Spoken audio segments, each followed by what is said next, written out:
शेतकरी मित्र हो, महाराष्ट्रामध्ये कांद्याचं फार मोठ्या प्रमाणात उत्पादन होतं आणि आता कांद्याचा सीझन आहे आणि कांदा बऱ्याच शेतकऱ्यांचा आता लावून झालेला आहे, काहींचा लागतो आहे आणि काहींचा आता महिन्याभराचा झालेला आहे. तर मित्रांनो, रस्त्याने आज गावाकडे गेलो तर रस्त्याने येताना खूप साऱ्या ठिकाणी बघायला भेटलं की कांद्याची पात अशा प्रकारे वाकडी झालेली आहे. हे सकिंग पेस्ट म्हणजे ट्रिप्स, मावा, तुडतुडे याच्यामुळे ह्या गाभ्यामध्ये रस आहे तो शोषला जातो आणि पात अशा प्रकारे वाकडी होते आणि तिथं त्या जखमांमध्ये करपास असतो. आणि त्याच्यामध्ये दव पडलं की ती आणखीन कूच सुरू होते.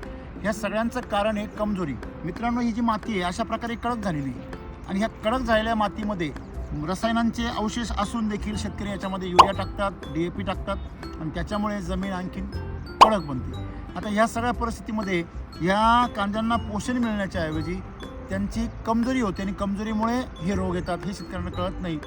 तुम्ही जर SCT वैदिकचे कुठल्याही प्रकारचे शेतकऱ्याचे जर आपण कांदे पाहिले तर तुम्हाला कांदे एक नंबर आणि सरळ पात बघायला मिळेल. मला पूर्ण पट्ट्यामध्ये या 27 किलोमीटरमध्ये एकही प्लॉट असा नाही की त्याची कांद्याची पात सरळ आहे. आपण या अशा प्लॉटसाठी SSM म्हणजे सम्राट, शक्ती, मिरॅकल आणि ह्युमस गोल्ड हे SCT वैदिकचं वापरलं तर ही कांद्याची पात तुमची मला 8 दिवसामध्ये सरळ झालेली दिसेल. तुम्हाला कुठल्या प्रकारचे बुरशीनाशक, कीटकनाशक न वापरता तुम्ही या मातीमध्ये हा बदल करू शकता आणि तुमचे कांदे सरळ करू शकता, निरोगी करू शकता.